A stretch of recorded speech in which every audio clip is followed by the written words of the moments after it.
Hello, movie lovers! Bob for Bob's Movie Review here, and today I'm bringing you my review of the new Tomb Raider movie.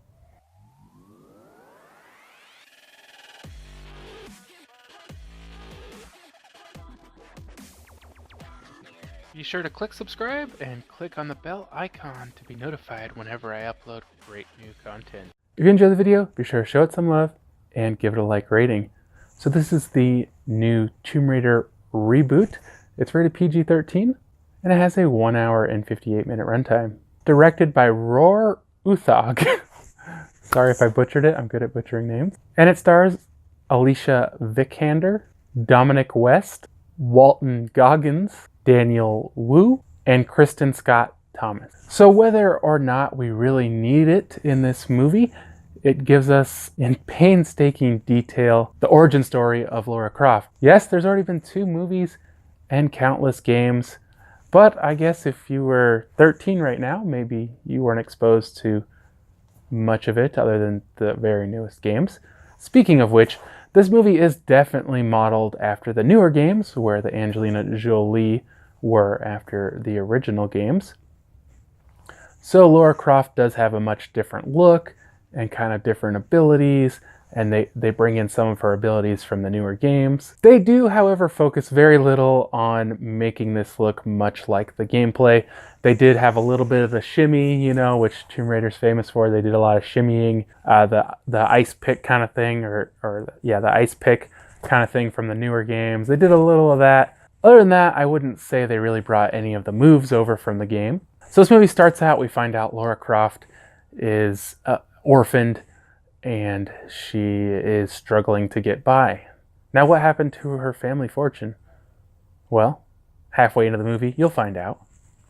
So she's working as a bike courier, and she's poor, and she's also trying to become a professional MMA fighter or something. I don't know, it's very quick.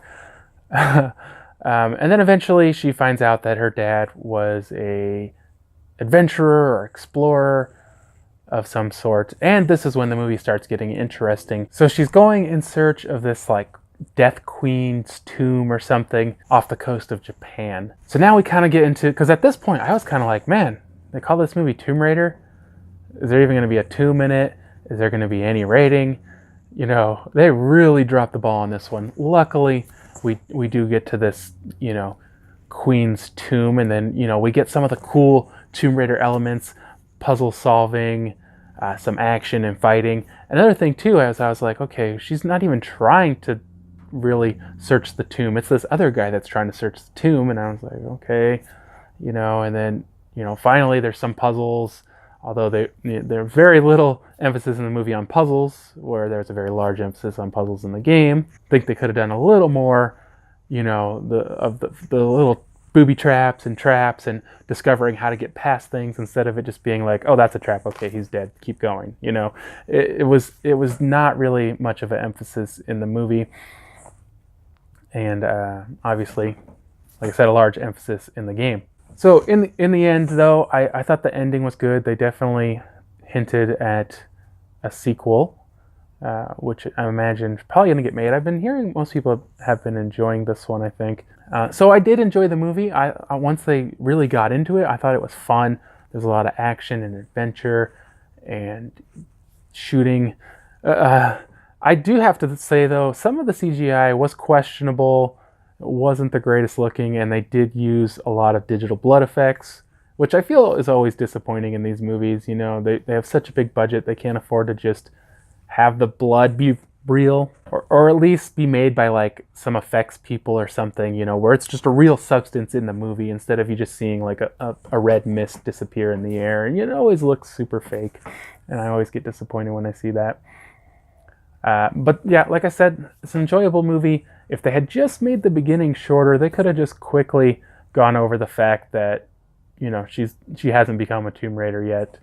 It would have saved us a lot of time and made the movie a lot more interesting. They could have expanded out on all those things that I said they could have expanded on. So I think for this movie, I'm going to give it a 7 out of 10. Luckily, I didn't put them down too much for stretching out the origin too much. I think you guys are going to enjoy this one, especially if you guys are Tomb Raider fans. You know, it's definitely does some service for the fans. Well, thank you guys so much for watching. I hope you guys did enjoy the review. If you did, be sure to give it a thumbs up. Remember, you can find more information, including affiliate links, if they're available yet, in the description below to purchase the movie on Amazon. If you haven't already, subscribe for more videos. Check out the suggested videos.